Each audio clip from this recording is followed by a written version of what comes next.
Assalamualaikum warahmatullahi wabarakatuh. Bismillahirrahmanirrahim. Innal hamdalillah nahmaduhu wa nasta'inuhu wa nastaghfiruh. Wa na'udzu billahi min shururi anfusina wa min sayyiati a'malina. Man yahdihillahu fala mudilla lahu wa man yudlilhu fala hadiya lahu. Wa asyhadu an la ilaha illallah wahdahu la syarika lah wa asyhadu anna Muhammadan abdullahi wa rasuluh. Thumma ma ba'd.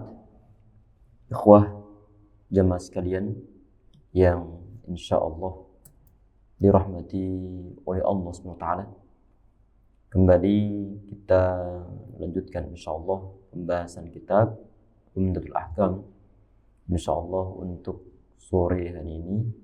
Ini masuk di bab yang baru tentang masalah bab haji.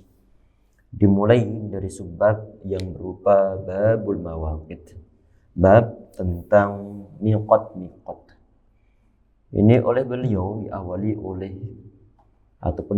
dengan bahasan masalah tempat yang oleh jamaah haji itu harus di saat mau mulai hajinya harus memulai dari tempat tersebut, tersebut. Ini yang disebut sebagai miqat makan, dan tidak boleh melalui jalur yang lain kecuali melalui jalur-jalur pintu-pintu masuk ke daerah Mekah yang telah ditentukan oleh Nabi Muhammad SAW.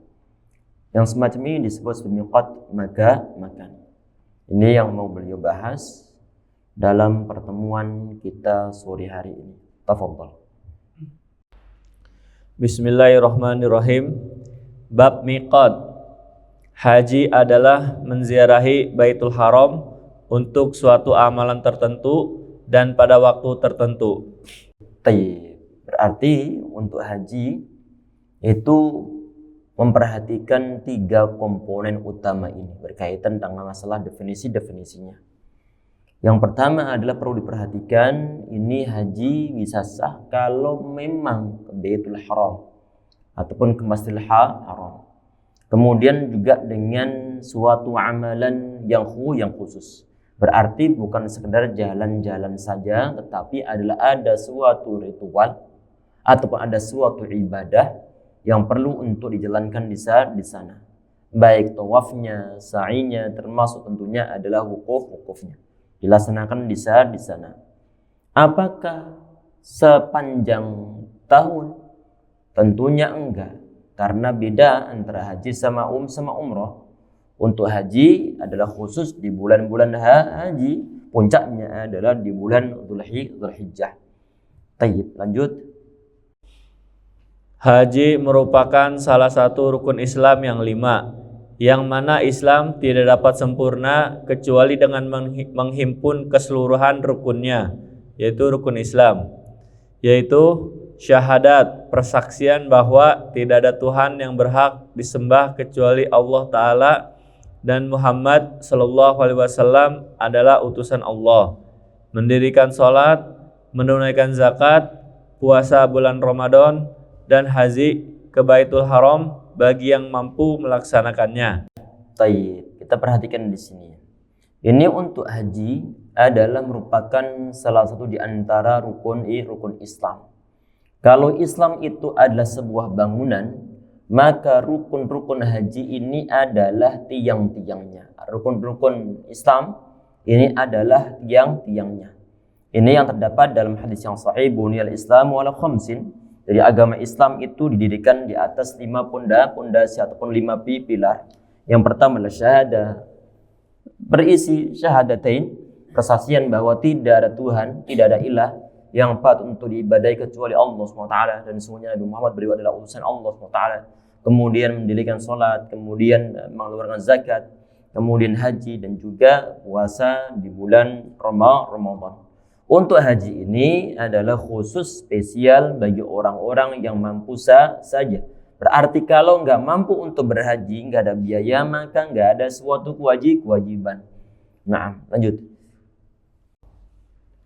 Di antara karunia dan keutamaan Allah Ta'ala bahwa haji hanya diwajibkan sekali dalam seumur hidup. Karena jika haji itu diwajibkan setiap tahun, pastilah orang-orang tidak akan mampu melaksanakannya. Tayyib. Ini kalau kita perhatikan jemaah sekalian, bahwa ini adalah termasuk di antara nikmat yang diberikan oleh Allah Subhanahu wa taala. Dan ini adalah agama Islam itu realistis. Agama Islam realistis. Dan agama Islam ataupun Allah SWT itu dia tidak akan mewajibkan para hambanya untuk melaksanakan suatu hal, kecuali memang hamba tersebut dia mampu. Dan di saat syariat telah jadi, maka artinya bahwa semua syariat saat ini yang ada, umat manusia itu dia mampu untuk melaksanakannya.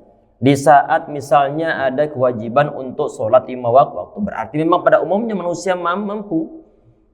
Sangat mudah. Tayyib. Berhubung haji ini gak semua orang mampu melaksanakannya, sehingga tidak diwajibkan kecuali cuma seumur hidup sekali saja. Dan itu pun bagi orang-orang yang mampu. Tayyib.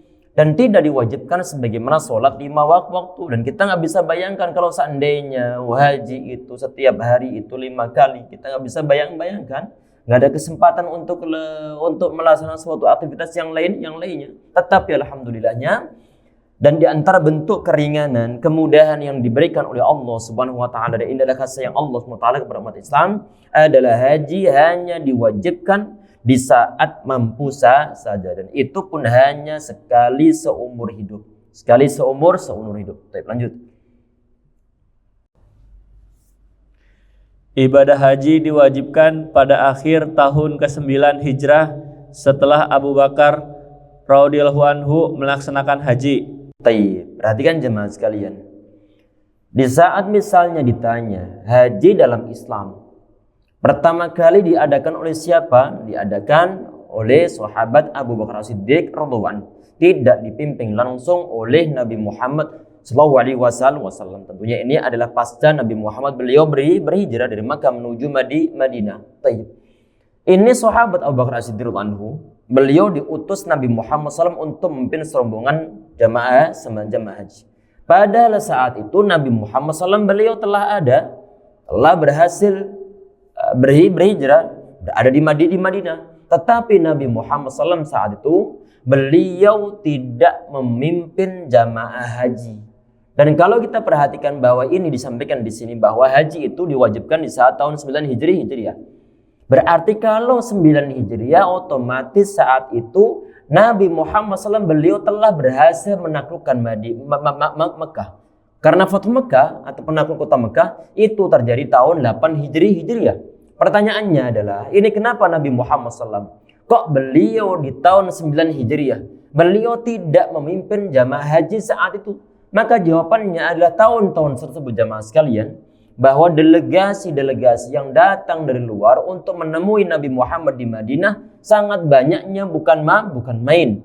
Sebagian di antara mereka menyatakan keislamannya, sebagian di antara mereka bertekuk lutut walaupun toh tidak memeluk agama Islam. Taib. Karena tamu delegasi dari berbagai daerah datang untuk menemui Nabi Muhammad SAW, yadkhulun fi dinillahi afwaja tersebut. Sehingga bagaimana? Sehingga Nabi Muhammad SAW beliau prioritas. Udah Abu Bakar beliau yang memimpin jamaah haji. Sedangkan Nabi Muhammad SAW beliau berada di Madinah. Ini alasan yang pertama. Berarti alasan yang pertama adalah karena faktor tahun tersebut, tahun 9 Hijriah, itu adalah Amul Wafud. Tahun yang mana banyak delegasi ataupun duta ataupun utusan-utusan yang berusaha menemui Nabi Muhammad SAW. Alasan yang kedua adalah saat itu haji yang terjadi di tahun 9 Hijriah masih bercampur baur antara orang-orang musyrik dengan orang-orang Islam. Dan banyak pula di sana ada sebagian di antara berhala pula di sana. Kalau haji masih campur baur antara orang musyrik sama orang Islam, tentunya ini bermasalahnya. Bermasalahnya apa? Orang-orang musyrik di zaman tersebut di saat mereka berhaji, mereka berhajinya tidak menggunakan suatu pakaian. tidak menggunakan suatu pakaian. Telah dijadwalkan sebagian di antara penjelasan para ulama, orang-orang perempuan mereka tawafnya adalah di saat malam hari, sedangkan para laki-laki adalah di saat siang hari, tidak menggunakan pakaian. Sehingga sebagian di antara perkataan mereka bahwa potongan perkataannya adalah fama bada minu fala uhilluhu, yang nampak dari tubuh mereka tidak dihalalkan oleh mereka. Karena kenapa? Karena terpaksa begitu. Pada umumnya jamaah sekalian, bahwa orang-orang zaman tersebut di saat mereka berhaji, sedangkan Nabi Muhammad SAW saat itu beliau berhasil menaklukkan Mekah memang. Cuman saja yang berhaji kan bukan cuma orang Mekah saja. Yang berhaji bukan orang Mekah saja. Sehingga kepercayaan ataupun mungkin kebiasaan mereka di saat berhaji, di saat mereka bertawaf, mereka tidak menggunakan pakaian mereka. Sehingga Nabi Muhammad SAW dari berbagai macam alasan yang ada, di tahun 9 Hijriah beliau tidak memimpin jamaah haji. Yang disuruh oleh beliau adalah sahabat Abu Bakar As-Siddiq radhiyallahu anhu. Ini di saat tahun 9 Hijriah memimpin rombongan haji di tahun tersebut. Nah, lanjut. Sebentar. Tadi ini ada pernyataan bahwa ini di paragraf sebelumnya, kalau toh haji itu diwajibkan per tahun, niscaya mereka nggak akan bisa untuk melaksanakannya. Ini berdasarkan hadis yang sahih berkaitan dengan seorang sahabat. Afi kulli am ya Rasulullah, apakah haji ini diwajib setiap tahun? Nabi Muhammad SAW beliau nggak menjawab. Kalau seandainya beliau menjawab iya, la wajibat, niscaya wajib hukumnya berhaji setiap tahunnya. Tapi berhubung kewajiban ini hanya sekali saja, maka sekali saja, tidak diwajibkan berkali-kali. Kita lanjut.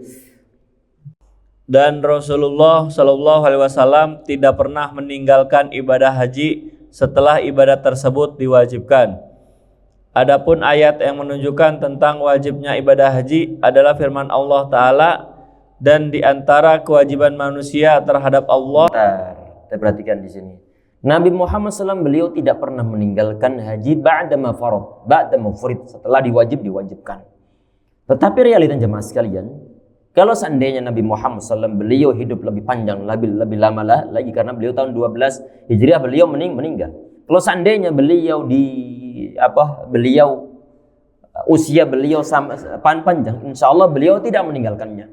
Cuma realitanya beliau usianya lumayan pendek setelah diwajibkan ibadah haji, karena beliau berhaji cuma sekali saja. Itu pertama sekaligus sebagai haji wada'. Nah, lanjut. Adapun ayat yang menunjukkan tentang kewajiban ibadah haji adalah firman Allah Ta'ala, dan di antara kewajiban manusia terhadap Allah adalah melaksanakan ibadah haji ke Baitullah, yaitu bagi orang-orang yang mampu mengadakan perjalanan ke sana. Quran Surat Ali Imran ayat 97. Ya, bagi orang-orang yang mampu, berarti bagi orang-orang yang nggak mampu, maka nggak ada suatu kewajiban. Tayyib. Kalau dibilang bagi orang yang mampu, otomatis di saat ada orang mampu kemudian dia tidak ada sedikit pun rencana untuk daftar haji, maka dia berdosa. Kalau misalnya dia sudah daftar, sedangkan tahun-tahun sebelumnya dia sebenarnya ada kesempatan untuk daftar haji, tapi dia nggak daftar. Kemudian daftarnya kapan? Setelah antrian haji itu sampai berpuluh-puluh tahun. Maka selahiriahnya di saat dia nunda di awal-awal, mungkin di saat tahun-tahun mungkin tahun 2005, 2000 sekian, antriannya nggak sekian lamanya. Berarti di saat dia menunda, padahal sebelumnya dia ada kewajiban untuk berhaji, tapi dia nggak daftar sama sekali, maka tahun-tahun tersebut ada hitungan pertanggungjawaban di sisi Allah Subhanahu wa Ta'ala. Walaupun alhamdulillah di akhirnya kemudian dia daftar haji, tetapi ada sebagian di antara tahun yang semestinya dia didaftar di tahun tersebut, kemudian dia nggak mau daftar, selahiriahnya dia berdosa. Allahu a'lam. Tetapi setelah dia mendaftar, insya Allah aman. Baik, lanjut. Ayat tersebut turun pada tahun Wufud, kedatangan para utusan dari kabilah-kabilah Arab untuk menyatakan keislaman mereka, yaitu pada tahun ke-9. Sedangkan Abu Bakar radhiyallahu anhu melaksanakan ibadah haji bersama orang-orang para sahabat lainnya. Pada tahun tersebut sebelum diwajibkan ibadah haji, dan Rasulullah SAW melaksanakan ibadah haji pada tahun ke-10. dan itu adalah haji wada, perpisahan. Haji pertama sekaligus haji yang terakhir yang dilaksanakan Nabi Muhammad SAW. Karena di saat beliau di tahun 11 Hijriah, di masa-masa haji ini beliau sedang sakit-sakit parah-parahnya. Sakit parah-parahnya. Kemudian tahun 12 Hijriah, kemudian beliau meninggal. Sehingga kalau seandainya beliau usia lebih panjang lagi, insya Allah beliau senantiasa berhaji. Qadarullah ma syafa'al, beliau meninggal setelah beliau melaksanakan ibadah haji dalam artian hanya satu kali saja beliau bisa berhaji. Nah, lanjut.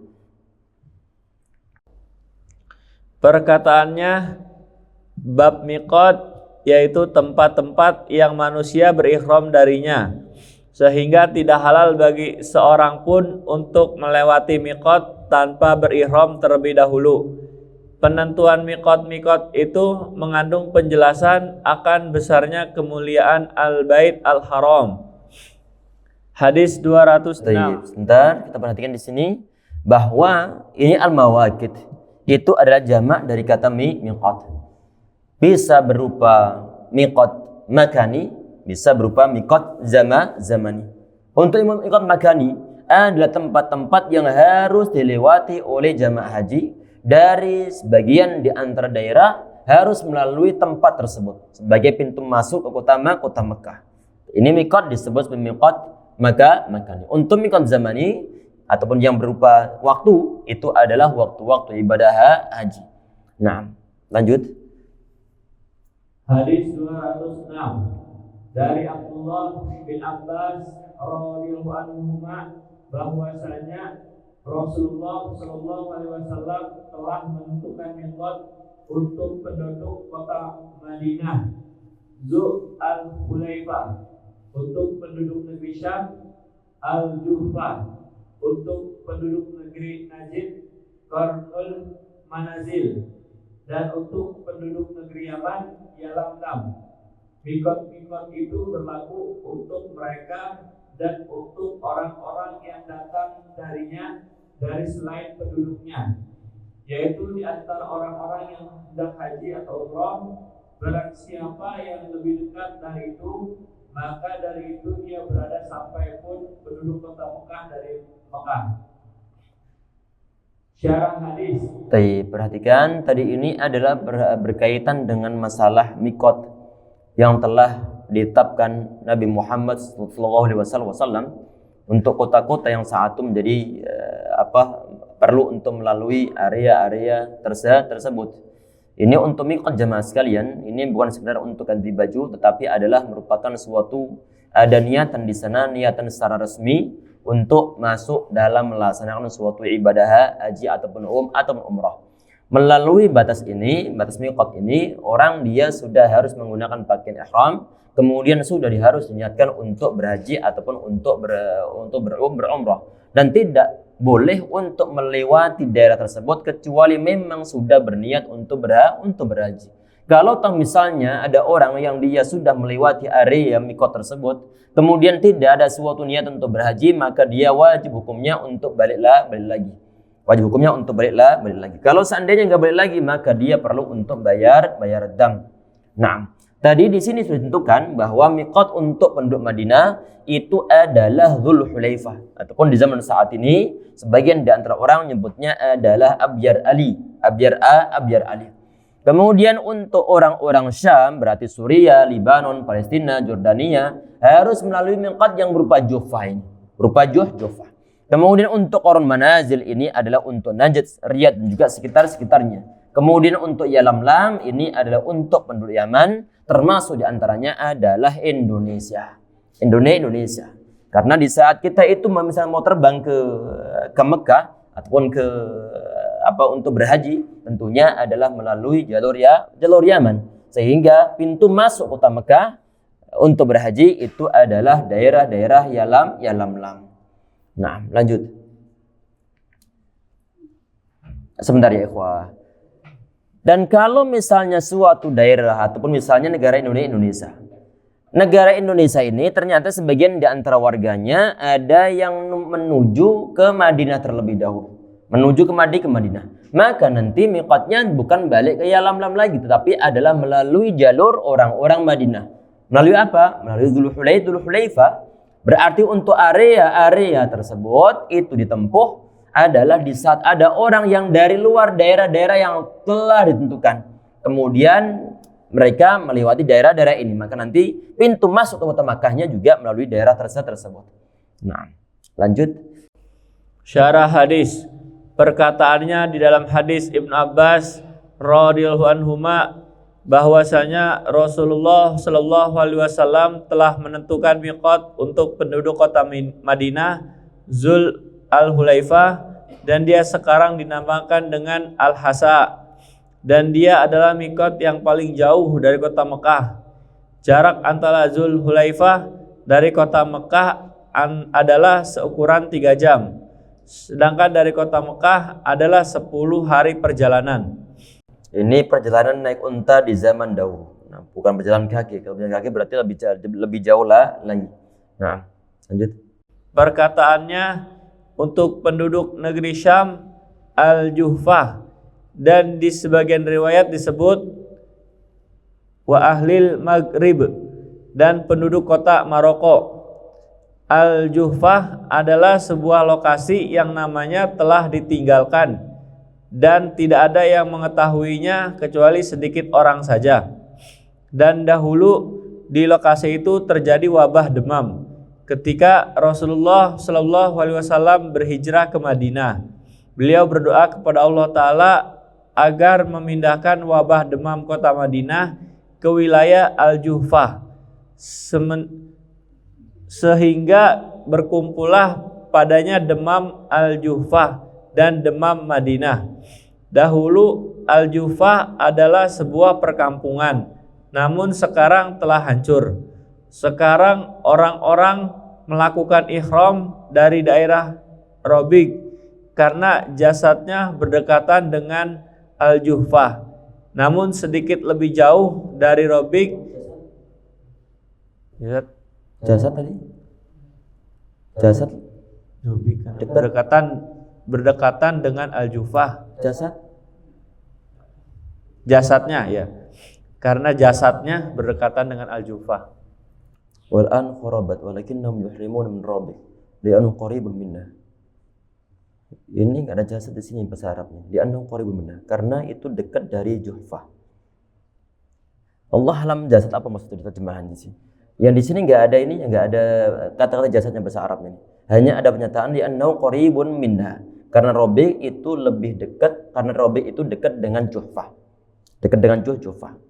Enggak ada pernyataan masalah jasad di sini. Allahu a'lam maksudnya apa. Nah, lanjut, jasad atau mungkin Allah a'lam jasad apa ini. Daerahnya mungkin ya.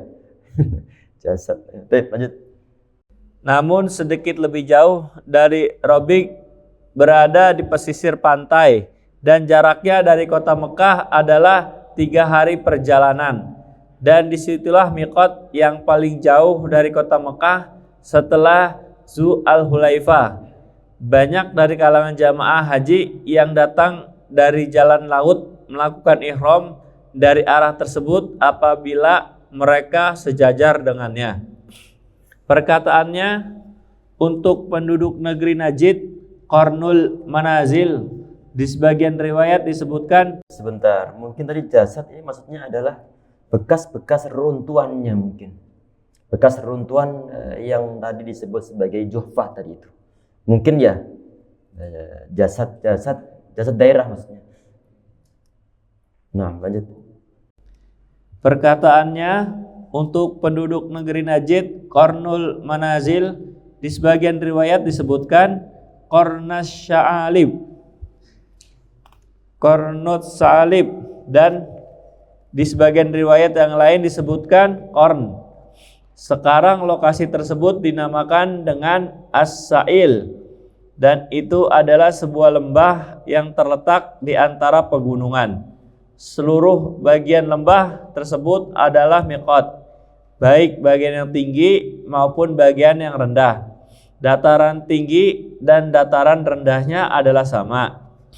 Aku perlu singgung dan peringatkan hal tersebut karena sebagian penuntut ilmu tertipu dan menyangka bahwa miqat tersebut hanya dikhususkan pada lokasi yang datar yang padanya ada air. Itu adalah sebuah kesalahan. Karena sesungguhnya seluruh bagian lembah yang terletak di antara pegunungan itu adalah miqat dan tempat untuk melaksanakan ihram. Berarti agak luas daerahnya, bukan sekedar yang dialiri oleh air sebelumnya. Nah, lanjut. Perkataannya, dan untuk penduduk negeri Yaman, Yalamlam. Yalamlam adalah sebuah gunung yang terkenal dan namanya tidak berubah. Mayoritas orang dari kalangan jamaah haji yang datang lewat jalan laut melakukan ihram dari garis jajarannya. Iya, tayyib. Ini pun zaman-zaman dahulu, di saat orang-orang Indonesia, mbah-mbah kita mungkin yang berangkat haji melalui jalur laut, maka nanti mereka berihram, mulai berihramnya adalah melalui jalur Yalamlam. Naam. Lanjut. Di dalam sebagian riwayat disebutkan, dan untuk penduduk negeri Irak dan Masyrik, Zat Irqin itu adalah sebuah lembah yang terletak di antara pegunungan yang di tengahnya terdapat bukit kecil dan dinamakan Zat Irqin karena alasan itu. Sekarang tempat itu dinamakan dengan Ad-Daribah. Umar radhiyallahu anhu telah menetapkannya sebagai miqat dan dia tidak tahu bahwa Rasulullah Shallallahu Alaihi Wasallam telah menetapkannya sebagai miqat, sehingga pendapat Umar radhiyallahu anhu bertepatan dengan kebenaran. Baik, perhatikan. Ini termasuk di antara kejeniusan sahabat Umar ibn Khattab radhiyallahu anhu, karena banyak ijtihad beliau ataupun saran beliau yang kemudian ditegaskan oleh Allah Subhanahu wa taala. Dalam poin ini, sahabat Umar bin Khattab anhu, beliau telah menentukan tentang miqat yang berupa Zatu Irqin tanpa beliau mengetahui sebelumnya bahwa Nabi Muhammad SAW beliau telah menetapkan sebelumnya. Berarti ini termasuk di antara yang taufik yang diberikan oleh Allah SWT terhadap sahabat Umar ibn Khattab radhiyallahu anhu. Lanjut.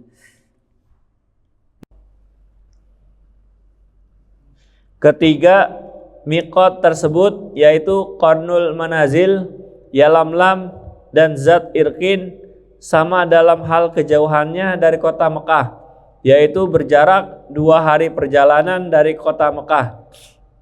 Perkataannya, miqat-miqat itu berlaku untuk mereka, yaitu untuk penduduk negeri-negeri itu, sehingga tidak boleh bagi seorang pun untuk melewati miqat-miqat tersebut tanpa berihram terlebih dahulu. Perkataannya, dan untuk orang-orang yang datang darinya dari selain penduduknya itu adalah kemudahan dari Allah Ta'ala, di mana dia tidak membebankan setiap orang agar berihram dari miqatnya. Jadi miqat manapun yang dia lintasi, maka dia boleh melakukan ihram darinya. Baik, perhatian jemaah sekalian, adanya penentuan miqat ini adalah merupakan suatu kemudahan yang diberikan oleh Allah Subhanahu wa taala. Dan Allah Subhanahu wa taala dia tidak memaksa seorang hamba yang tinggal di suatu daerah untuk melewati miqat kecuali miqat yang ada yang telah ditentukan tersebut. Misalnya orang Indonesia, kebetulan dia terbang ke Madinah, dia tidak diwajibkan balik lagi ke Yalamlam untuk bermiqat. Tetapi adalah boleh langsung menggunakan miqat yang biasa dilalui oleh orang-orang Madinah. Begitupun kalau seandainya orang-orang Madinah saat itu mereka sebelum musim haji, mereka berangkat ke Syam. Maka di saat mereka nanti berangkat ke Syam, maka mereka tidak diwajibkan untuk menggunakan miqat yang berada di Bir Ali, tetapi adalah miqat yang berada di Juhfah yang memang dilewati oleh orang-orang Syam saat itu. Dan ini ada kemudahan yang diberikan oleh Allah Subhanahu wa taala. Nah.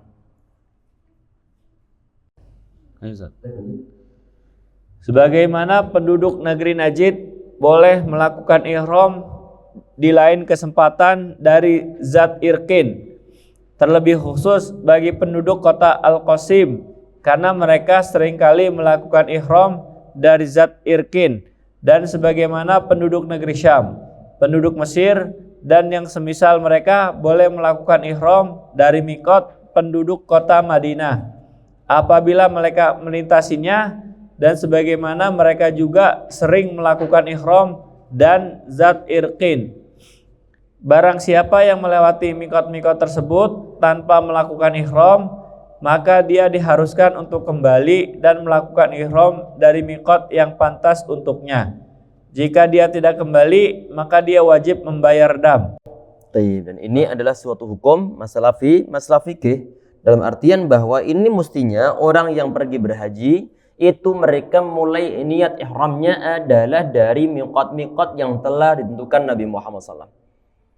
Tadi orang Indonesia yang ke Madinah, orang Indonesia ke Madinah terlebih dahulu, kemudian mereka melewati Abyar Ali. Mereka melewati Abyar Ali ataupun tadi Dzulhulaifah. Ternyata mereka sebagian di antaranya tidak mau ataupun enggak ingat sama sekali untuk niat berihram, hanya menggunakan pakaian ihram, sedangkan untuk niatan berihram belum ada. Sehingga bagaimana, wajib bagi mereka untuk balik lagi ke titik yang berupa Abyar Ali tadi itu. Enggak boleh melewati tanpa disertai dengan niatan untuk berihram. Kalau enggak mau untuk balik karena mungkin waktu ataupun karena faktor rombongan enggak mau untuk balik lagi, maka bagaimana? Maka dia perlu untuk bayar dam. Nyembelih kambing di waktunya nanti. Nah, lanjut. Perkataannya yaitu orang-orang yang hendak haji atau umrah, apakah itu adalah qaid, pengait yang dimaksud dengan sengaja atau tidak? Ada perselisihan pendapat. Pendapat yang masyhur dari mazhab Ahmad radhiyallahu anhu bahwa itu adalah qaid, pengait yang tidak dimaksud dengan sengaja. Jadi setiap orang yang hendak masuk ke kota Mekah, baik untuk melaksanakan ibadah haji, umroh, perdagangan atau lain sebagainya, maka dia tidak boleh melewati miqat-miqat tersebut tanpa melakukan ihram terlebih dahulu. Jadi dia harus melakukan ihram untuk umroh. Lalu apabila dia telah masuk kota Mekah, maka dia harus melaksanakan tawaf dan sa'i untuk umroh. Lalu dia menggundul atau memendekkan rambutnya untuk tahallul. Kita perhatikan di sini. Ini muncul masalah fikih tentang masalah mimman aradal hajj wal umrah. Tentang masalah ucapan Nabi Muhammad SAW, orang yang ingin haji ataupun umrah. Apakah ini, kata beliau disampaikan bahwa apakah setiap orang yang melewati batas miqat wajib hukumnya untuk memakai pakaian ihram ataukah tidak? Dalam artian bahwa kalau seandainya ada sebagian di antara orang dia masuk kota Mekah, aslinya dia nggak ada suatu niatan untuk berhaji, berhaji. Pertanyaannya adalah apakah aslinya orang tersebut di saat dia itu walaupun tidak niat untuk berhaji, apakah diwajibkan pula di saat mau masuk Mekah harus diniatkan untuk berihram ataukah tidak? Ini yang diambil pendapat oleh Imam Ahmad ibn Hanbal rahimahullah. Beliau menekankan tentang keagungan kota Mekah, sehingga siapapun orangnya yang dia itu dengan alasan apapun pula di saat dia itu mau masuk kota Mekah, baik mungkin untuk berdagang, untuk mengunjungi saudaranya karena mungkin suatu urusan, maka wajib hukumnya untuk berihram. Ini adalah pendapat yang diambil oleh Imam Ahmad bin Hanbal rahimahullah. Karena Mekah ini adalah zona-zona yang eksklusif, sehingga nggak boleh untuk masuk kota Mekah kecuali memang untuk berihram. Sehingga di saat ada orang dia nggak berihram karena faktor mungkin mau niatan awal nggak berihram, tetap diwajibkan untuk berihram terlebih dahulu sebagai suatu bentuk penghormatan terhadap Madinah. Kalau sudah berihram, maka tentunya adalah satu paket dengan tawaf, satu paket dengan sa'i, satu paket dengan tahallulnya pula, yaitu mencukur atau mungkin motong sebagian di antara rambut. Nah, ini adalah pendapat yang pertama yang dipegang oleh Al-Imam Ahmad ibn Hanbal rahimahullah. Nah, lanjut. Pendapat yang kedua, bahwa itu adalah qaid, pengait yang dimaksud dengan sengaja, sehingga seseorang tidak diharuskan untuk melakukan ihram kecuali jika dia bermaksud masuk ke kota Mekah untuk melaksanakan ibadah haji atau umroh. Baik, perhatian di sini. Ini pendapat yang kedua. Dan ini adalah termasuk yang dipilih oleh Syekh Islam Taimiyah rahimahullah. Tentang apa? Tentang masalah lebih fokus pada kemudahan.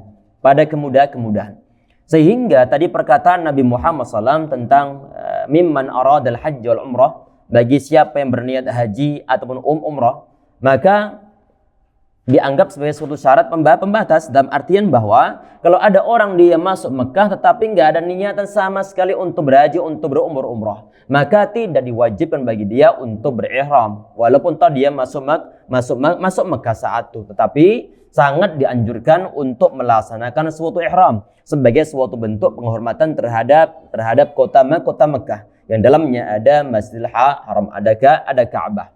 Tetapi di sini bukan suatu kewajiban, tetapi adalah hanya sebatas suatu kesunahan sebagai suatu bentuk adab di saat masuk kota Mekah. Tetapi itu bukan suatu kewajiban. Menurut siapa? Tadi ada sebagian dan antara ulama termasuk dipilih oleh Syekhul Islam Ibnu Taimiyah. Nah, lanjut. Adapun jika seseorang bermaksud untuk berdagang dan yang lain semisalnya, maka dia tidak harus melakukan ihram atau umroh untuk umroh. Akan tetapi sangat dianjurkan sekali agar dia melakukan ihram, sehingga tidak seyogyanya bagi seseorang masuk ke kota Mekah tanpa melakukan ihram. Dan barang siapa yang masuk ke kota Mekah tanpa melakukan ihram untuk umroh atau ibadah haji, maka dia terhalang untuk mendapatkan pahala. Adapun dari segi hukum, maka hukumnya tidak wajib. Syekhul Islam rahimahullah dan banyak dari pengikut mazhab Ahmad rahimahullah memilih pendapat tersebut, dan mereka beristidlal dengan zahir hadis tersebut, dan itu adalah salah satu pendapat yang diriwayatkan dari Ahmad rahimahullah. Perkataan Perhatikan. Tadi ini untuk pendapat yang kedua lebih fleksibel tentang masalah orang yang masuk Mekah tidak diwajibkan untuk berniat berihram. Dan ini adalah suatu kemudahan. Karena kenapa? Karena kadang-kadang mungkin apalagi zaman-zaman saat ini yang zaman ada teknologi, kemudahan untuk berdagang, toko-toko online, kita nggak bisa bayangkan setiap kurir ke sana bolak-balik keluar Makkah Madinah, kemudian setiap masuk nganter ke rumah orang, setiap hari ada yang nganter ke sana, maka wajib hukumnya untuk berihram. Wajib hukumnya untuk berihram. Padahal dia adalah ada terbatas waktunya. Sehingga untuk pendapat yang kedua ini lebih fleksibel. Walaupun toh tetap dianjurkan, sangat disunahkan untuk melaksanakan suatu ihram, tetapi di sini bukan suatu kewajiban. Sehingga kalau tas seandainya mungkin orang kurir tadi ini waktunya lumayan longgar, sehingga dia bisa untuk sekalian ibadah. Tetapi kalau waktunya nggak longgar, maka dia nggak merasa telah melaksanakan suatu hal yang diharamkan, ataupun dia tidak merasa sedang meninggalkan suatu kewajiban. Tentunya ini lebih fleksibel daripada pendapat yang pertama dipegang oleh Al-Imam Ahmad ibn Hanbal rahimahullah. Nah, lanjut.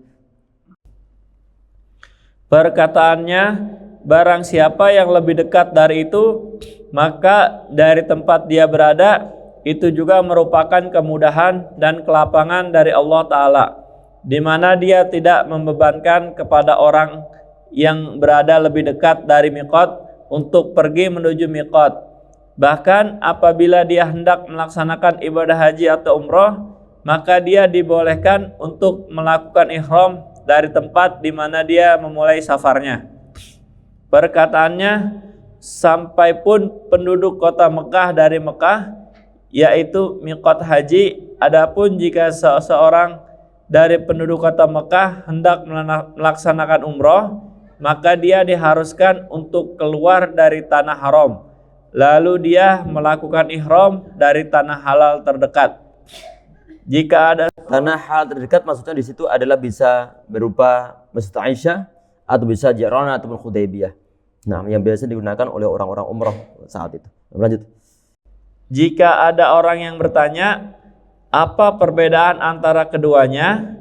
Kita katakan, karena sesungguhnya semua amalan-amalan umroh itu dilakukan di dalam tanah haram, sehingga dia diharuskan untuk keluar ke tanah halal dan melakukan ihram darinya, agar dia dapat menggabungkan antara tanah halal dan tanah haram dalam melaksanakan umroh.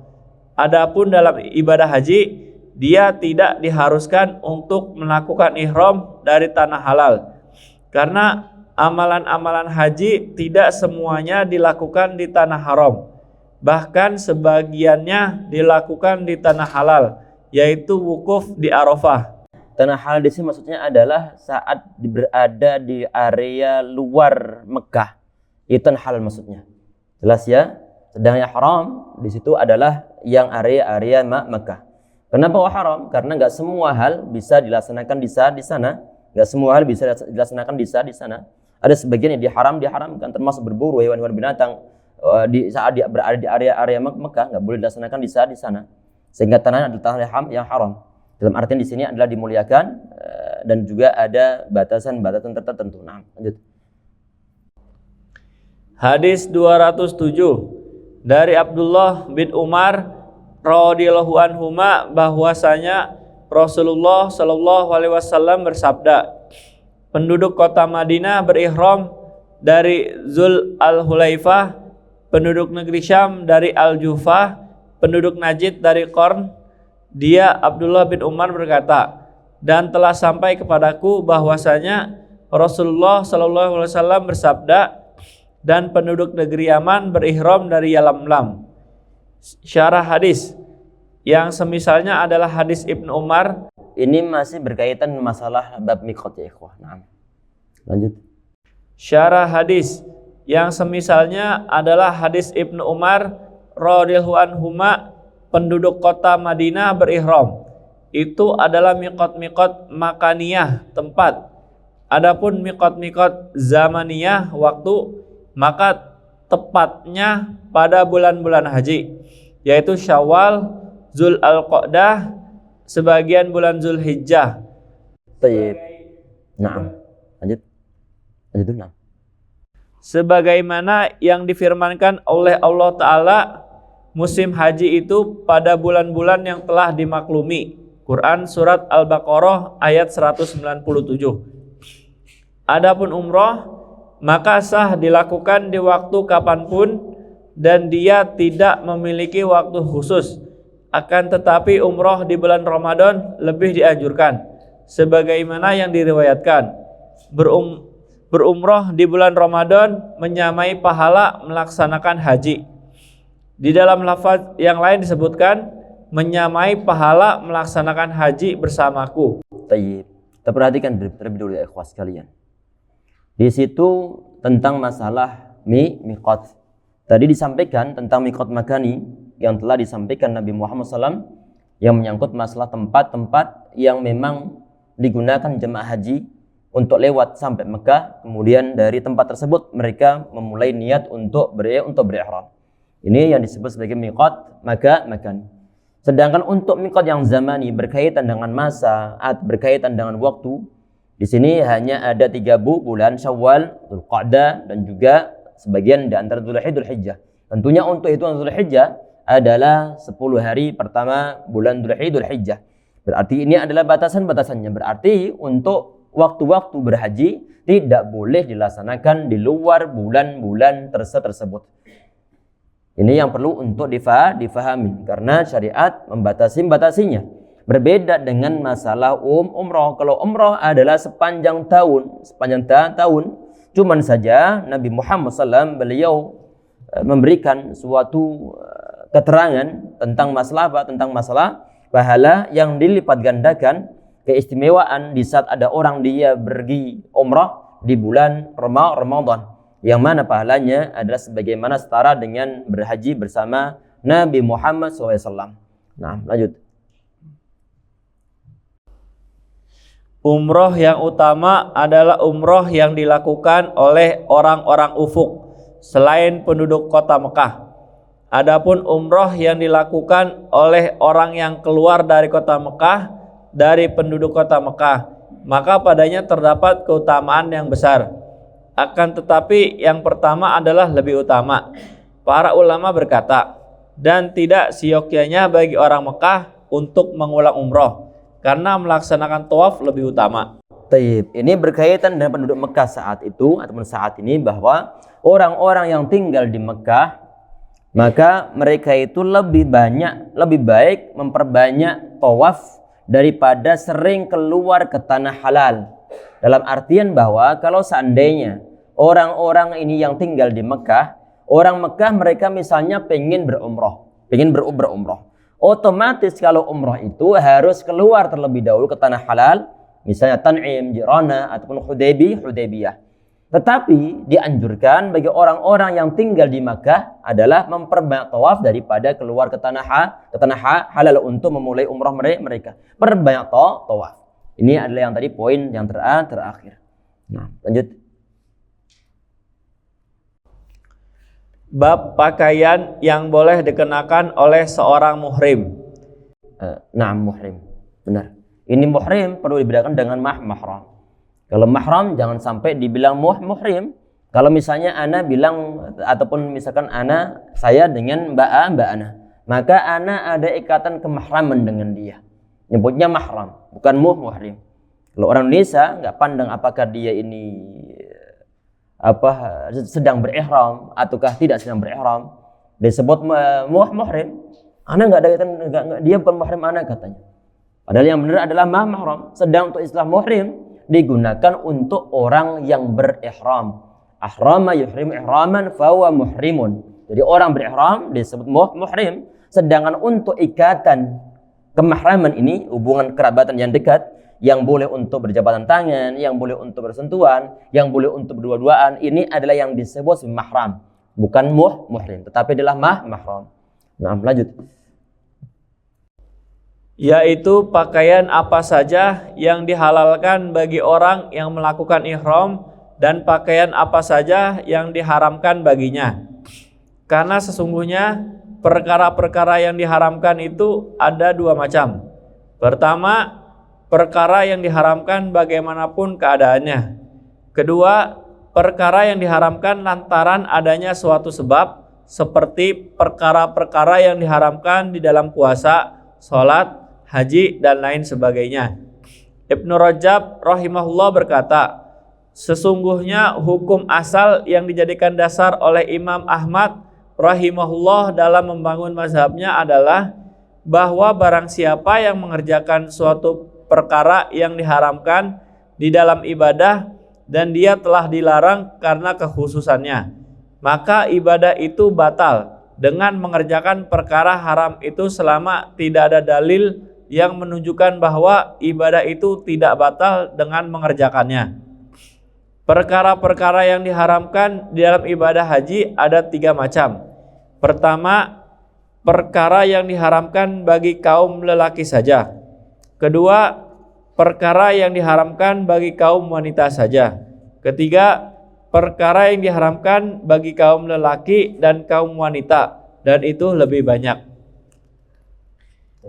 Hadis 208 dari Abdullah bin Umar radhiyallahu anhuma bahwasanya ada seorang bertanya, "Wahai Rasulullah, pakaian apa yang boleh dikenakan oleh seorang muhrim?" Rasulullah Shallallahu alaihi wasallam menjawab, ini pakaian jenisnya bukan cuma sekedar baju ini ya, tetapi adalah aksesoris apa yang boleh dan juga nggak boleh untuk dipakai oleh orang yang sedang berihram. Nah, lanjut. Rasulullah Shallallahu alaihi wasallam menjawab, dia tidak boleh memakai gamis, sorban, celana panjang, baju burnus, baju yang memiliki tutup kepala, dan sepatu khuf, kecuali seseorang yang tidak memiliki sepasang sandal, maka dia boleh memakai sepatu khuf, dan hendaknya dia memotong keduanya di bawah kedua mata kaki, dan dia juga tidak boleh sedikit pun mengenakan pakaian yang terkena za'faran atau waras. Lafaz milik Al-Bukhari rahimahullah, seorang wanita tidak boleh mengenakan niqab, cadar, dan tidak boleh memakai sarung tangan. Kalau misalnya ini perempuan, dia kebiasaannya adalah menggunakan cadar, cadar. Maka di saat berihram, maka perlu untuk dibuka. Cuman saja mas sekalian, yang dipraktikkan oleh Aisyah radhiyallahu anha di saat beliau berhaji bersama Nabi Muhammad SAW, maka di saat istri-istri beliau yang biasa menggunakan cadar, kemudian ternyata di saat berhaji disuruh untuk buka cadarnya, maka bisa berpapasan dengan kaum laki-laki, cadarnya ditutupkan kembali. Cadarnya ditutupkan kembali. Ini yang diperhatikan oleh istri-istri Nabi Muhammad SAW. Nah, lanjut. Syarah hadis. Di antara perkara-perkara yang diharamkan bagi kaum lelaki saja adalah memakai pakaian yang terjahit dan menutup kepala. Dan hal itu telah disebutkan dengan perkataannya dalam hadis Ibnu Umar radhiyallahu anhuma, bahwasanya ada seseorang bertanya, "Wahai Rasulullah, pakaian apa yang boleh dikenakan oleh seorang muhrim?" Rasulullah SAW menjawab, "Dia tidak boleh memakai gamis. Pakaian gamis itu makruh, baik dia terjahit seukuran tubuh seperti baju komis, kemeja, maupun dia ditenun seukuran tubuh seperti baju vanilah." Sebentar. Ini tadi ini bukan makruh. Di sini teksnya ma'ruf. Ma'ruf, nah, bukan makruh. Ma'ruf, nah. Ma'ruf maksudnya adalah bukan suatu hal yang asing lagi. Nah, lanjut. Di antum makruh? Makruh? Ma'ruf, nah. Nah. Pakaian itu diharamkan bagi kaum lelaki saja, dan yang semisalnya adalah al-quba, yaitu baju jubah dan yang sejenisnya, serta al-aba'ah dan yang sejenisnya dari pakaian-pakaian yang biasa dipakai. Karena apabila syariat telah menyatakan secara nas tentang suatu perkara yang ditentukan, lalu dia menghukuminya dengan suatu hukum, maka perkara yang ditentukan itu dan perkara yang semisalnya seperti perkara yang lebih dari itu masuk di dalam hukum tersebut. Perkataannya sorban, yaitu sesuatu yang digunakan di atas kepala seperti imamah. Sorban yang makruh,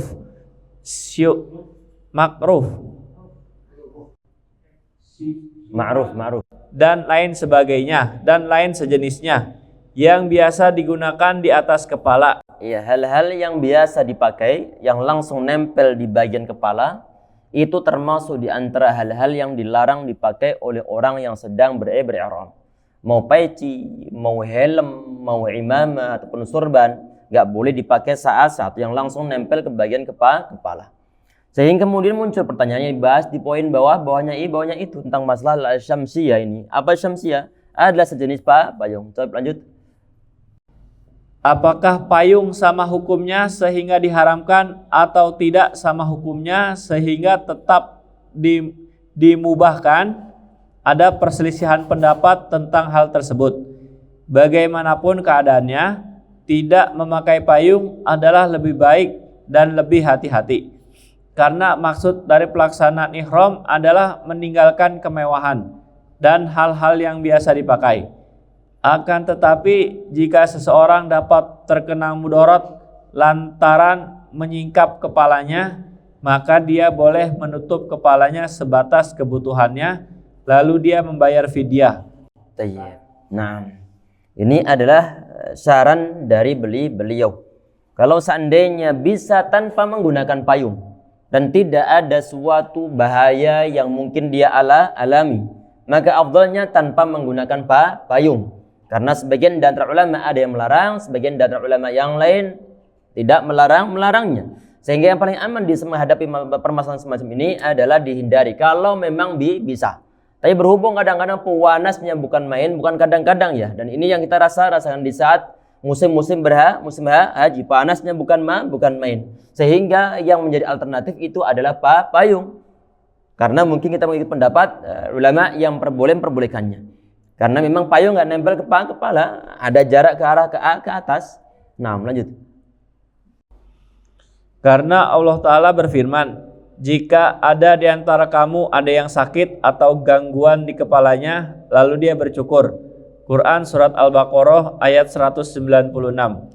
Tapi perlu untuk bayar fidyah tadi. Nah, lanjut. Perkataannya celana panjang, itu pun pakaian yang makruh.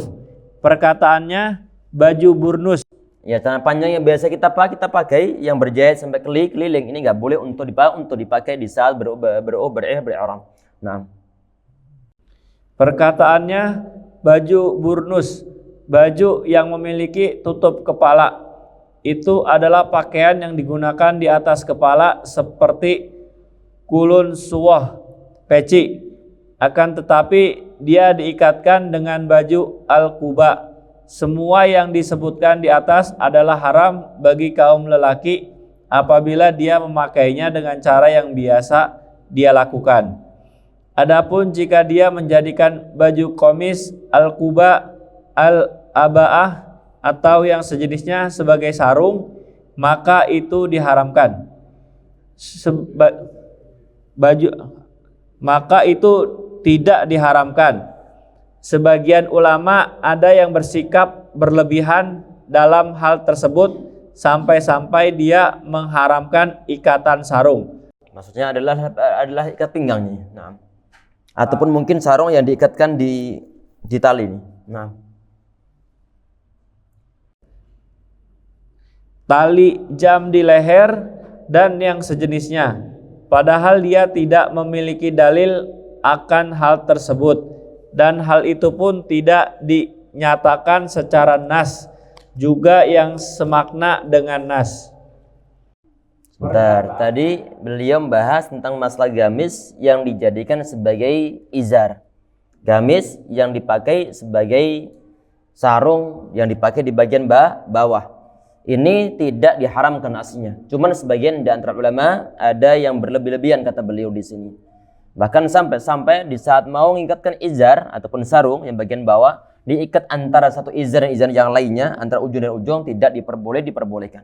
Ini kebablasan kata beliau. Perlu ada suatu dalil yang mendasarinya dan tidak ada dalil di sana. Nah, lanjut.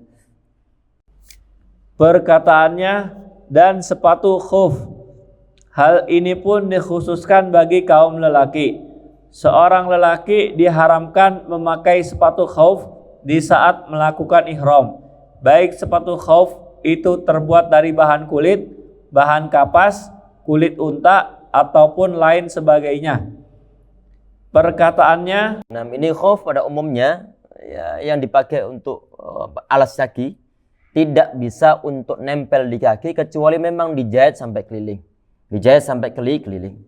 Dan Nabi Muhammad SAW beliau melarangnya menggunakan khauf di saat sedang berihram. Berarti kalau tidak berihram maka diperbolehkan, dan Nabi Muhammad SAW beliau memakainya. Beliau memakai dan aku tersendiri membahas masalah khuf. Nah, lanjut. Perkataannya kecuali seseorang yang tidak memiliki sepasang sandal, maka dia boleh memakai sepatu khauf dan hendaknya dia memotong keduanya di bawah kedua mata kaki. Iya, kalau khauf berarti di atas mata kaki. Pada umumnya khauf itu di atas mata kaki. Dan yang pernah kita bahas menyangkut masalah khuf, yang mana di saat ada orang dia sudah menggunakan khuf dalam keadaan suci, kemudian di saat malam hari nggak dicopot, kemudian malam hari batal, maka di saat dia wudu lagi, maka khufnya nggak wajib hukumnya untuk dicopot. Tapi syaratnya khuf tersebut adalah bagian atasnya melebihi atasnya mata kaki. Kemudian di saat tadi ini ada orang dia nggak memiliki sandal, maka bisa menggunakan khufnya di saat lagi berihram, tapi perlu untuk dipotong sampai bagian bawah mata kakinya. Nah, lanjut. Yaitu agar kedua mata kaki itu nampak terlihat sehingga sepasang khuf itu menjadi seperti sepasang sandal. Akan tetapi itu berlaku pada awal permulaan Islam. Lalu dinasak hukumnya sebagaimana yang nanti akan dijelaskan. Telah diriwayatkan bahwa dianjurkan untuk memakai sepasang sandal ketika melakukan ihram. Di antara perkara-perkara yang diharamkan bagi kaum lelaki dan kaum wanita adalah memakai minyak wangi, dan hal itu telah disebutkan dengan perkataannya. Dia juga tidak boleh sedikit pun mengenakan pakaian yang terkena za'faran atau waras. Za'faran atau waras adalah dua macam wewangian. Za'faran sudah makruh, sedangkan waras adalah tumbuhan yang didatangkan dari negeri Yaman dan tumbuh di sana. Dan seluruh jenis dan macam wewangian yang digunakan adalah semakna dengannya. Iya, perhatikan bahwa semua jenis parfum tidak diperbolehkan dipakai oleh orang yang sedang berihram, baik laki-laki ataupun perempuan. Tayyib. Sehingga di saat berihram sudah jelas-jelas berniat untuk berihram dan melewati miqat, maka sudah nggak boleh nyentuh sedikit pun parfum. Kalau misalnya ada orang sebelum dia berihram, dia menggunakan parfum. Kemudian saat itu dia belum ihram, belum berniat untuk berihram. Walaupun toh sudah menggunakan pakaian ihram, tetapi belum berniat untuk berihram. Karena kenapa? Karena mulai niatan ihram itu adalah di saat sudah berada di miqat makani tadi itu. Di saat misalnya ada orang sebelum berihram, misalnya dia sudah menggunakan pakaian ihramnya sejak dari hotel di Madinah, menggunakan parfum pula di sana, apakah dilarang? Tidak dilarang, karena saat itu dia belum berniat untuk berihram. Kemudian di saat niat berihram sampai di Dzulhulaifah atau Abyar Ali tadi itu, ternyata bau wanginya masih ada, maka ini nggak jadi masalah, masalah. Asalkan nanti di saat sudah berniat untuk berihram, jangan sampai dia nyentuh parfum sama sekali nggak diperbolehkan. Nah, lanjut. Akan tetapi dianjurkan bagi seseorang pada saat dia hendak melakukan ihram agar bersih-bersih diri dan memakai wewangian. Namun apabila telah melakukan ihram, maka dia diharamkan untuk menyentuh wewangian seperti minyak kasturi, berasap-asap dengan dupa gaharu dan yang sejenisnya. Perhatikan, tadi dibilang oleh beliau di sini disunahkan bagi orang yang mau berihram. Berarti ini belum berniat untuk ihram. Sampai kalau misalnya antum berada di masjid yang ada di Abyar Ali di saat memulai ihram, disunahkan untuk bersih-bersih terlebih dahulu. Kalau dimungkinkan untuk mandi silakan. Mandi menggunakan parfum. Di saat sudah mandi, tadi sudah menggunakan parfumnya, baterai habis. Sudah menggunakan parfumnya. Kemudian habis sholat 2 rakaat misalnya tahiyatul masjid. Kemudian habis itu baru berniat untuk berihram. Masih ada bekas-bekas wangiannya, maka nggak jadi masalah. Asalkan setelah niat untuk ihram jangan sentuh sama sekali tentang parfumnya. Nah, lanjut. Adapun benda-benda yang memiliki bau harum yang wangi namun tidak digunakan untuk wewangian, maka hukumnya tidak haram, dan itu seperti kapolaga, kurunful, jahe dan yang sejenisnya. Perkataannya berarti diperbolehkan, nggak jadi masalah. Tahu-tahu ada bau jahe ini, bau kopi ini, kok bau bukan parfum kopi ya? Karena parfum kopi lain lagi, berarti digunakan untuk parfum. Tetapi kalau biji kopiannya tak tahu kemudian baunya bau harum semerbak di sana, nggak jadi masalah. Nah, lanjut. Adapun perkataannya, lafaz milik Al-Bukhari rahimahullah, seorang wanita tidak boleh mengenakan niqab atau cadar. An-niqab adalah kerudung yang dia gunakan untuk menutup wajahnya, yaitu yang disebut sebagai niqab ataupun cadar. Nah. Dan dia diberi lubang untuk kedua matanya. Jadi seorang wanita haram untuk menutup wajahnya kecuali apabila dia berada di hadapan kaum lelaki. Iya, tadi yang telah kita sampaikan bahwa istri Nabi Muhammad SAW di saat beliau sudah berniat untuk berihram, kemudian berpapasan dengan serombongan kaum laki-laki, maka cadar yang mereka pakai langsung ditutupkan ke bagian mukanya. Nah, lanjut. Maka dia boleh menutup wajahnya untuk suatu kebutuhan dan tidak masalah jika kerudung itu menyentuh wajahnya. Nah, jadi masalah. Nah, lanjut. Perkataannya, dan tidak boleh memakai sarung tangan. itu adalah penutup bagi kedua tangan seperti yang dimiliki oleh al-bazzat, tukang roti. Apa? Al-khabbaz kali. Bazzat. Ini qafazain sebentar. Kama al-bazzat, ada.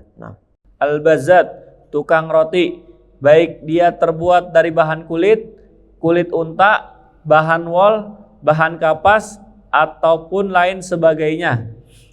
Kaum wanita tidak diharamkan untuk memakai pakaian apapun, sehingga dia boleh memakai pakaian jenis apapun, baik pakaian yang berwarna kuning, merah, ataupun hijau, meski dia tidak membawa pakaian itu bersamanya pada saat melakukan ihram. Adapun yang biasa terjadi dari sebagian kaum wanita, yaitu mengharamkan jenis pakaian yang seperti itu, maka itu termasuk dari khurafat dan was-was mereka. Jadi seorang wanita boleh memakai pakaian jenis apapun kecuali pakaian yang terdapat wewangian padanya. Ya, ini tentunya pembatasannya adalah hanya dari sisi masalah warna. Untuk masalah kelonggaran harus dilonggarkan, nggak boleh dalam keadaan menggunakan pakaian-pakaian yang ketat. Nah, lanjut. Hadis 209 dari Abdullah bin Abbas. 209.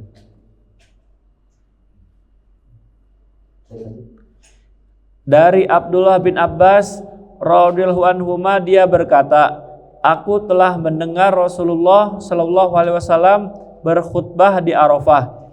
Barang siapa yang tidak memiliki sepasang sandal, maka dia boleh memakai sepasang khauf. Dan barang siapa yang tidak memiliki sarung, maka dia boleh memakai celana panjang, yaitu untuk seorang muhrim. Syarah hadis. Perkataannya di dalam hadis Ibnu Abbas radhiyallahu anhuma, aku telah mendengar Rasulullah sallallahu alaihi wasallam berkhutbah di Arafah. Barang siapa yang tidak memiliki sepasang sandal, maka dia boleh memakai sepasang khauf. Dan barang siapa yang tidak memiliki sarung, maka dia boleh memakai celana panjang. Di dalam hadis tersebut di atas terdapat penjelasan bahwa tidaklah wajib memotong sepasang sepatu khuf, dan perintah memotongnya sampai di bawah mata kaki telah dinasak hukumnya. Karena jika memotong khuf itu tetap diwajibkan, maka pastilah beliau telah menjelaskannya di kondisi tersebut. Iya, ini kondisi yang mana para sahabat sebagian di antara mereka tidak memiliki sandal. Sedangkan yang mereka miliki itu adalah khuf. Dan Nabi Muhammad SAW beliau merintahkan bagi orang-orang yang tidak memiliki sandal, maka mereka itu bisa untuk menggunakan kedua khuf-khufnya. Taib. Pertanyaannya adalah, tadi sebagian di antara riwayat bahwa di saat ada orang dia menggunakan khuf disuruh untuk motong bagian atas khufnya biar sampai di bagian bawah mata kaki. Bawah mata kaki, tidak menutupi bagian mata kakinya. Taib. Ini kata beliau di sini adalah dinusakh ataupun mansukh. Arti mansukh adalah hukum yang semula dihapuskan dengan hukum yang datang belakangan. Kalau seandainya motong bagian khuf tersebut sebagai ganti dari kedua sandal adalah hukumnya wajib, niscaya Nabi Muhammad SAW belum menjelaskannya. Buktinya dalam riwayat ini beliau tidak menjelaskannya. Artinya bahwa motong kedua khuf sampai bagian bawahnya mata kaki ini bukan suatu hal yang wajib bagi orang yang bermuhrim, orang yang sedang berihram. Nah, lanjut. Di dalam hadis tersebut di atas juga terdapat penjelasan bahwa seyogyanya bagi seorang imam pemimpin agar berkhutbah kepada manusia dan menjelaskan kepada mereka segala sesuatu yang mereka butuhkan. Iya, ini seyogyanya bagi seorang pemimpin. Cuman saja kalau pemimpin di zaman-zaman dahulu, di saat mereka memimpin, itu mereka berfungsi di samping memimpin sebagai kepala negara, mereka juga berfungsi sebagai pemimpin masalah keagamaannya. Sehingga khalifah dia sebagai kepala negara, dia pun sebagai imamnya, sebagai imam sholatnya. Cuma berhubung zaman-zaman saat ini rata-rata adalah orang-orang yang kurang mendalami masalah agama, sehingga kemudian diserahkan urusan keagamaannya kepada orang-orang tertentu. Mungkin masalah depaknya, mungkin masalah yang lain sebagainya. Maka bagi mereka, di saat ada umat yang perlu tentang suatu hal, masalah hukum, maka mereka yang nanti menjelaskan pada umat-umatnya. tentang apa yang mereka perlukan. Nah, lanjut. Hadis 210 dari Abdullah bin Umar radhiyallahu anhuma bahwasanya lafaz talbiyah Rasulullah sallallahu alaihi wasallam adalah labbaik Allahumma labbaik labbaik la syarika laka labbaik innal hamda wan ni'mata laka wal mulk la syarika. Aku penuhi panggilanmu ya Allah, aku penuhi panggilanmu, aku penuhi panggilanmu, tidak ada sekutu bagimu. Aku penuhi panggilanmu, sesungguhnya segala puji, kenikmatan dan kekuasaan milikmu, tidak ada sekutu bagimu. Dia perawi hadis berkata, dahulu Abdullah bin Umar radhiyallahu anhuma menambahkan padanya labbaik labbaik wasadaik wal khairu bil yadaik wal rogbah ilaika wal amal. Aku penuhi panggilanmu, aku penuhi panggilanmu, dan segala kebahagiaan ada padamu, dan segala kebaikan berada di kedua tanganmu, dan keinginan serta amal perbuatan hanyalah kepadamu. Syarah hadis, perkataannya di dalam hadis Ibnu Umar radhiyallahu anhuma bahwasanya lafaz talbiyah Rasulullah sallallahu alaihi wasallam adalah labbaika Allahumma labbaik dan seterusnya. Di dalam pembahasan ini kita perlu mengetahui tentang makna talbiyah, hukumnya dan waktunya, yaitu kapan memulai talbiyah, kapan menghentikannya, dan kapan talbiyah itu benar-benar dianjurkan. Adapun pengetahuan tentang maknanya, maka perkataannya, aku penuhi panggilanmu ya Allah, aku penuhi panggilanmu, yaitu aku memenuhimu wahai Robku berkali-kali. Aku penuhi panggilanmu. Ya, orang-orang yang berhaji, orang-orang yang berumrah adalah dalam rangka dipanggil oleh Allah SWT, diundang untuk memenuhi panggilannya menuju Baitullah. Sehingga di saat ada orang dia berhaji ataupun dia berumrah, maka doa ataupun ucapan yang dianjurkan, yang disunahkan adalah labbaik Allahumma labbaik dan juga seterusnya. Nah, lanjut. Aku penuhi panggilanmu, tidak ada sekutu bagimu. Aku penuhi panggilanmu, yaitu aku memenuhimu satu-satunya, tidak ada sekutu bagimu. Iya, ini bentuk pengakuan seorang hamba di hadapan Allah Subhanahu wa taala bahwa Allah Subhanahu wa taala adalah ilah satu-satunya yang patut untuk diibadahi, enggak ada sekutu baginya, enggak boleh untuk menyekutukannya. Nah, lanjut. Pengulangan lafaz talbiyah labbaika menunjukkan akan pengulangan pemenuhan panggilan berkali-kali, karena sesungguhnya Allah Ta'ala di setiap tahun menyuruh hamba-hambanya agar menziarahinya dan menuju rumahnya, supaya Allah Ta'ala melimpahkan ganjaran dan pahala bagi mereka. Perkataannya, sesungguhnya segala puji, yaitu seluruh pujian-pujian dan sanjungan-sanjungan hanya milik Allah Ta'ala satu-satunya, tidak ada sekutu baginya. Jadi dialah zat yang disifati dengan seluruh sifat kesempurnaan dan disucikan dari seluruh sifat kekurangan. Tayyib, mungkin sampai di situ insyaallah. Dan nanti untuk kita masih ada waktu lagi? Satu kali lagi. Tayyib. Untuk pekan depan nanti kita ulang untuk pembahasan masalah talbiyah. Tadi untuk miqat insyaallah jelas, sehingga banyak yang hanya sekedar dibaca saja, karena hanya menentukan masalah kapan kita sudah boleh untuk mulai ihram kita. Mungkin cukup sekian, nanti untuk talbiyah akan kita ulang di pertemuan berikutnya insyaallah. Semoga yang kita bahas pada pertemuan kita sore hari ini bermanfaat, dan semoga niatan kita, cita-cita kita untuk berhaji ataupun berumrah dimudahkan semuanya oleh Allah Subhanahu wa taala. Amin ya rabbal alamin. Yang penting diamini aja ya, yang penting diaminin. Walaupun toh belum ada bayangan sama sekali. Walaupun toh belum ada bayangan, diaminin aja, diaminin. Nah, semoga Allah mudahkannya. Nah, kita coba sekian insyaallah dengan doa kafaratul majlis. Subhan bihamdika anta astaghfiruka wa atubu ilaik. Assalamualaikum warahmatullahi wabarakatuh. Waalaikumsalam warahmatullahi wabarakatuh. حي على الفلاح